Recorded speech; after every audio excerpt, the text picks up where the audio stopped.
we're here to bring a new type of news show.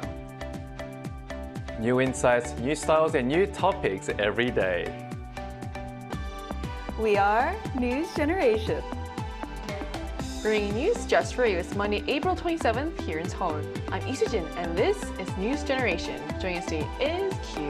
Happy Monday. Happy Monday. Also, Brooke is with us. Hello, happy to be here. Good to have you, and both are here to speak on behalf of people in their 20s and 30s.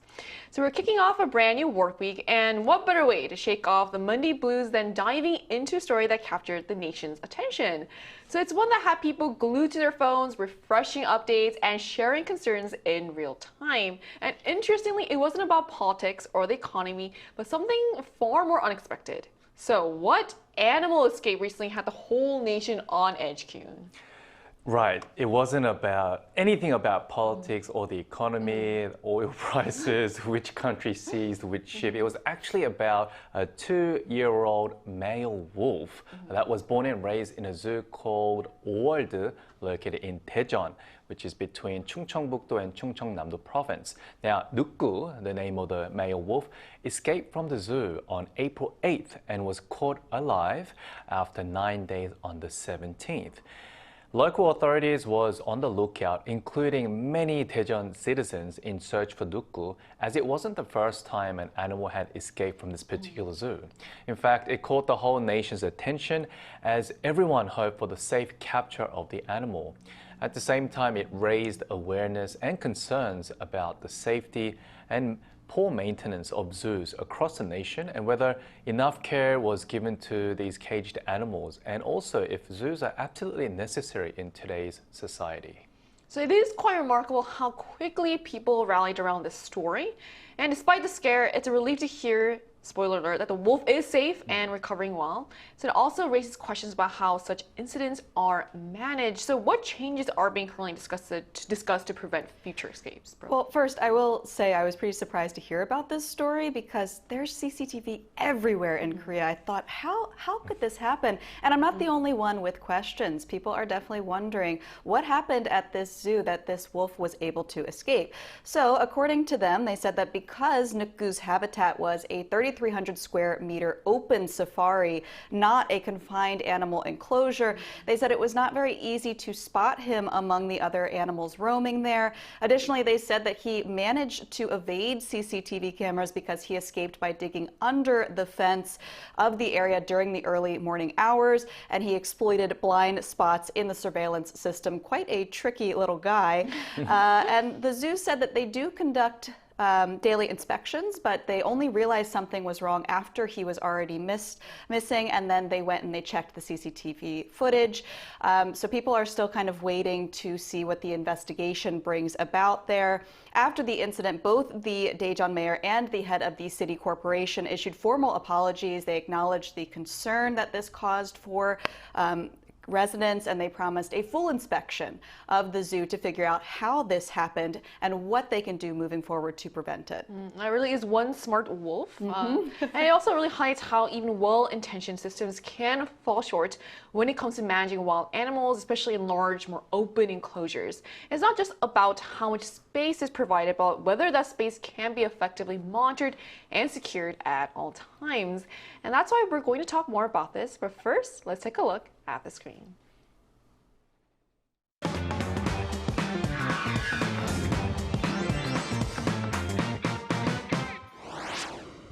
The escape of a 2-year-old wolf sparked a local panic and launched a massive search effort.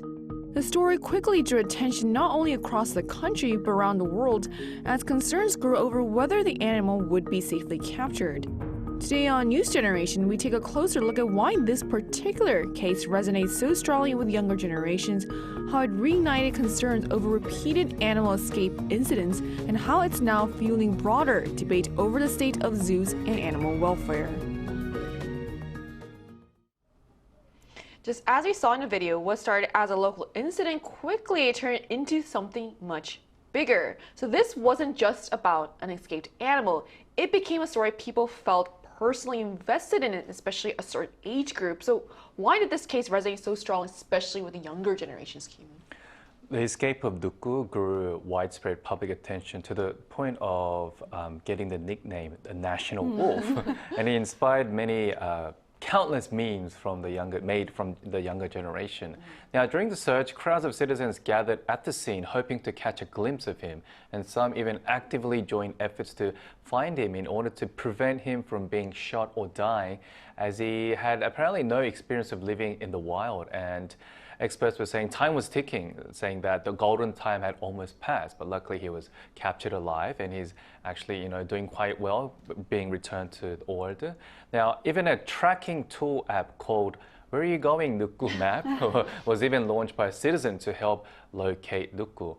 Even after he was captured 9 days later, public interest actually continued, and people displayed messages for Nuku on electric billboards, and there were even movements to create related merchandise.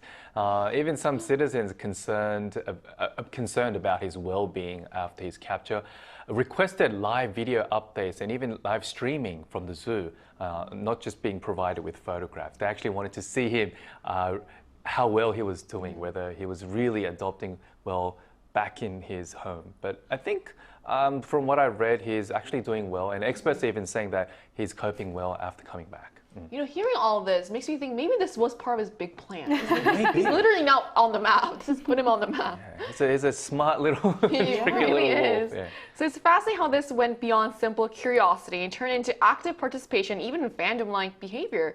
But that level of attention also seemed to come from a deeper emotional place. So what explains the strong sympathy people felt toward the wolf, Brooke? Well, I think we all just naturally have that compassion toward animals. Even talking to our hair and makeup team this morning about this topic, we were all just kind of clutching our chest and talking about how cute he was and how concerned we were.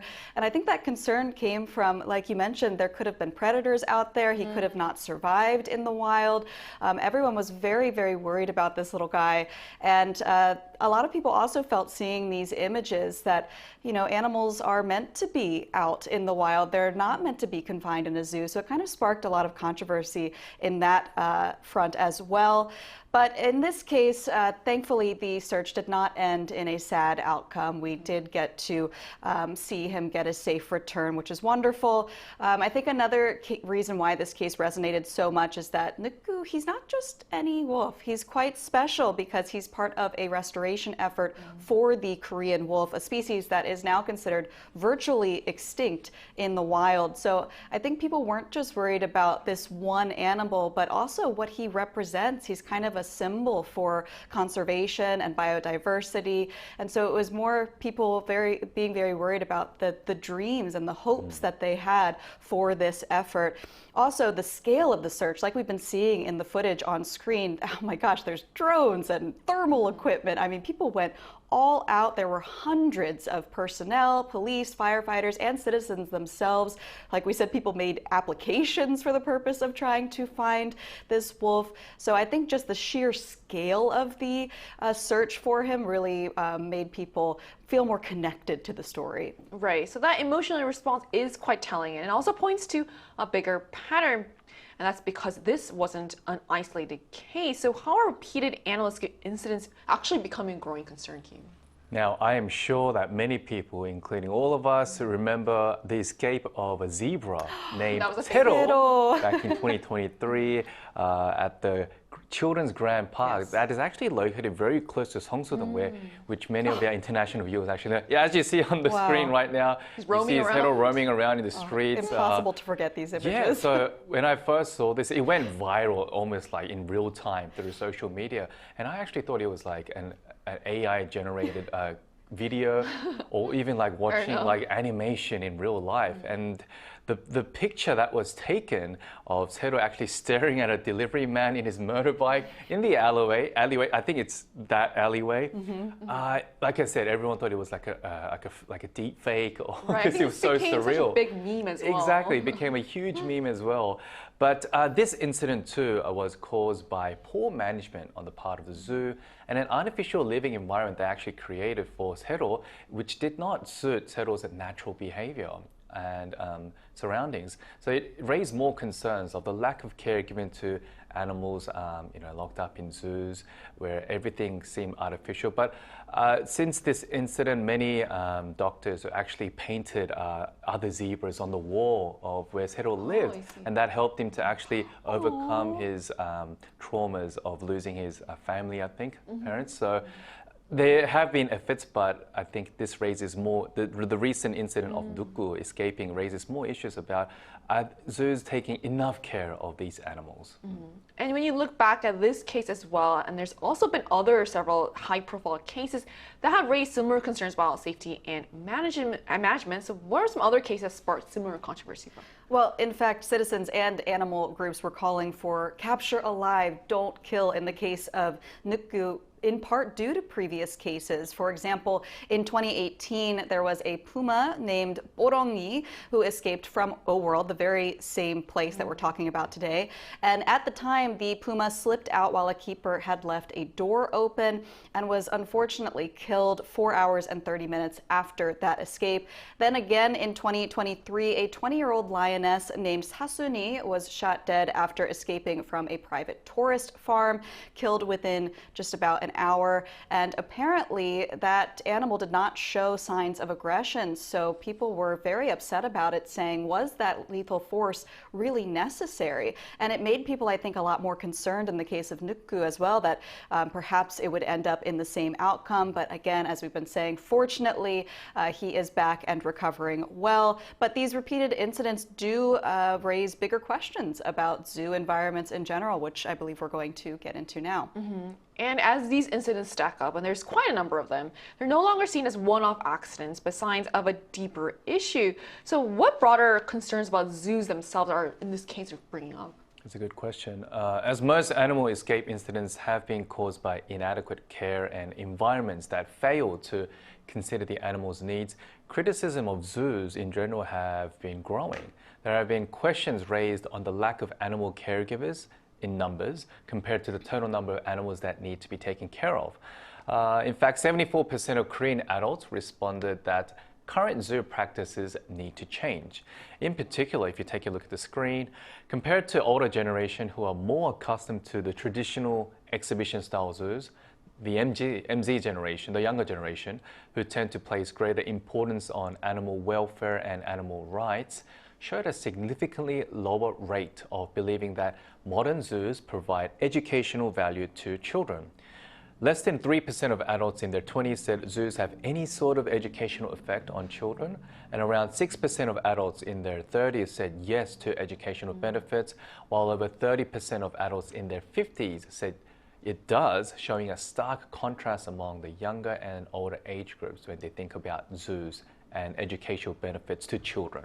That's quite interesting. And also, this debate isn't just limited to Korea.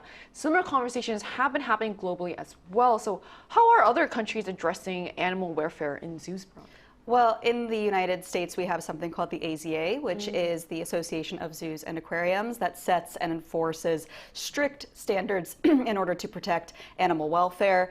The accreditation process for the AZA is actually quite rigorous. It evaluates everything from animal welfare and conservation to safety and ethics, and zoos have to be reevaluated regularly in order to maintain that status. So that is a good thing.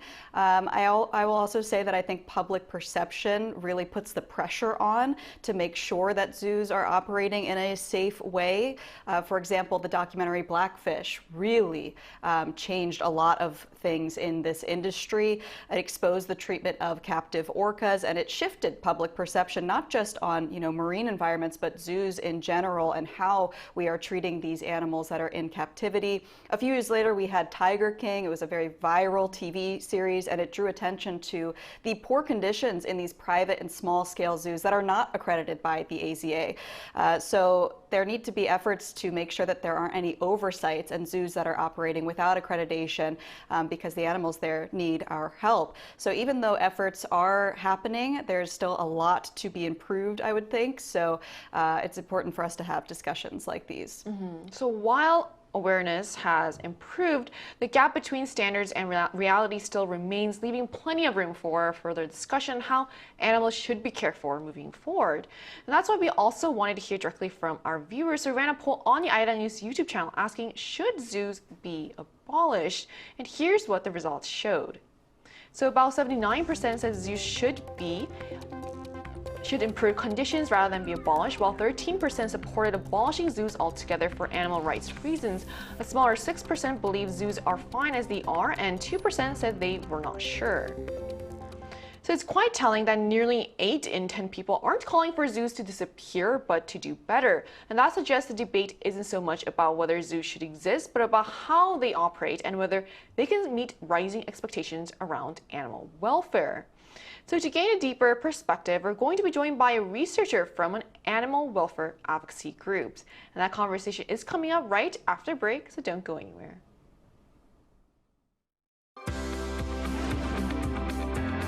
NewsGen wants to hear from you. Go to YouTube and search out Channel Arirang News. Click Posts and cast your vote in the poll. Make a new type of news with us. Joining us today is Park Juna, who is a senior researcher at the Animal Welfare Advocacy Research and Education here in Korea. So hello, thank you so much for connecting with us today. Hello, good morning. Good morning. So Gina, why do zoo animal escapes keep happening these days? So, animal escapes from zoos are a structural problem related to poor safety management. So, when animals leave their enclosure, it generally means that maintenance, monitoring system, or the enclosure design was not adequate. So, when we remember the Daejeon Award, they previously experienced a serious escape incidents in 2018 when the puma got escaped and was shot dead. At that time, there were many problems revealed, such as unlocked gate, failure to follow safety protocols. Fortunately, in this recent incident, the animal was safely recovered. However, the fact that similar problems continue to occur, it shows that the issue of poor animal management in zoos must be addressed more seriously and more systematically. And in this case, the wolf escaped by digging under the enclosure fence. When we think of the animal behavior for the wolves, they naturally dig. It's a very common behavior. So if the enclosure is not designed with this in mind, escape becomes possible. So when designing enclosure for the captive wildlife, it is vital to understand animals' ecology and behavior because all animals have their specific species-specific behavior patterns. Thank you. What realistic solutions exist beyond just closing zoos in general? So beyond closing the zoos, there are realistic steps that could significantly improve safety for both animals and people. One fundamental rule in zoo operation is the two-person working principle. So when staff members enter animal areas or perform animal care tasks, at least 2 people should work together.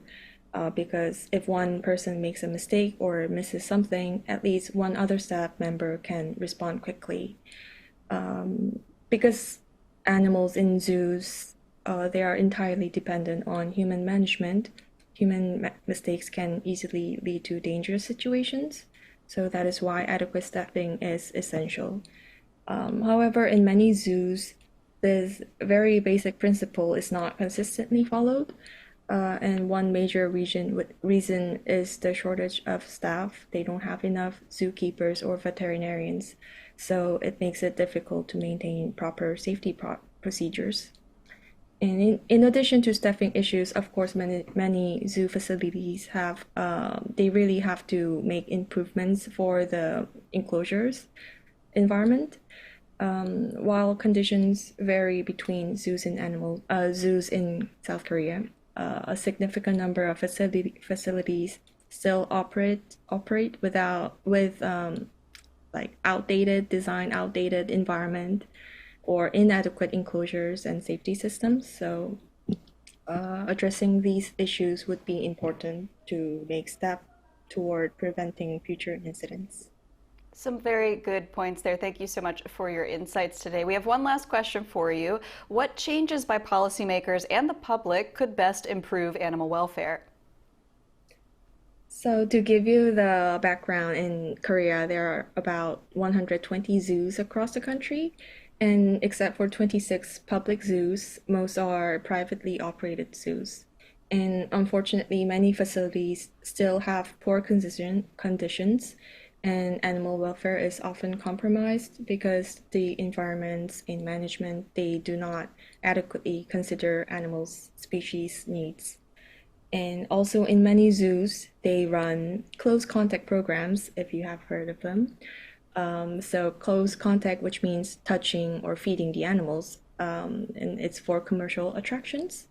And these so-called zoo encounter programs raise serious welfare concerns because they prioritize entertainment for the visitors rather than the well-being of the animals. So government really needs to introduce stronger regulations on these human activities that harm animal welfare. And another important issue is that there are illegal wildlife exhibition facilities still operating in Korea. Although since there was a legal revision in 2022, that facilities that exhibit wild animals they must require permission. However, some facilities continue to operate without having permission. So to ensure that this law works as intended, the government needs to strengthen enforcement against facilities that operate outside this legal framework. And lastly, regarding what public could do, it was notable that public showed strong concern about the safety and well-being of nuku. However, there is also a need to be cautious about what could be called a nuku syndrome, where animals are viewed through a very human-centered lenses. So to consider animal welfare, we really need to look at animals from their own perspective and what they're experiencing, what's their needs with their own species-specific behavior and stuff. And we really need to ask whether they are living their life worth living in the environments they are placed in. So I think fundamentally we really need to consider that animals are thriving in their life rather than just surviving. Yeah, thank you. All right. Thank you so much for sharing your insights with us today, Gina. Thank you. Thank you. So we just heard from a researcher about why zoo animal escapes keep happening, what realistic solutions exist beyond closing zoos, and what changes by policymakers and the public could best improve animal welfare. So it's clear this conversation goes beyond one incident and reflects a broader shift in how we view animals in captivity. So how has this case, and I guess today's discussion, changed how you think about the role of zoos? I think it really comes down to priority. If it's just for entertainment purposes, obviously we're heading in the wrong track. We're just focused too much on human activity, what we enjoy more. But like how our researcher just mentioned, if we think from the animal's perspective, they have their own needs, they have their own adequate environment, and in order to raise the awareness of animal welfare, we need to think from their side and what is right for them, what they actually need to survive. So finding that right balance I think is really important, and the government really needs to step in, and relevant ministries to set up proper rules and regulations so that everyone can kind of survive, coexist in today's world. Right, for me too, I think that stood out the most, importance of looking at from the animal's perspective, especially because there's such a fan culture around animals that are coming up. So what are your thoughts on this? Well, I have a cat and I've had pets my whole life, so I have a lot of love for animals. This topic is near and dear to my heart. So I hope that discussions like these can put a real spotlight on animal welfare and ensure that zoos are not just here for people's entertainment, because we need to not think about things from the human-centered approach. Like our guest said, we need to think about the animals. Zoos should be here for the conservation and protection of animals, and that's it. That's my opinion on it. So I hope that people continue to put pressure on and make sure that our animals are protected and safe. So what started as a single escape has now sparked a much bigger conversation. So it's clear the question is no longer whether zoos should exist, but how they should evolve. And ultimately, that may depend on how we choose to balance safety, ethics, and responsibility moving forward. And that brings us to the end of today's episode of News Generation. But News Gen will be back tomorrow at 10:30 a.m. Korea time with more stories and discussions. A big thanks to Kyun. It's always a pleasure. And also Brooke. Thank you for having me. And to our viewers, thank you so much for watching. Hopefully your next zoo visit will be about learning and not looking for a missing animal. We are News Generation.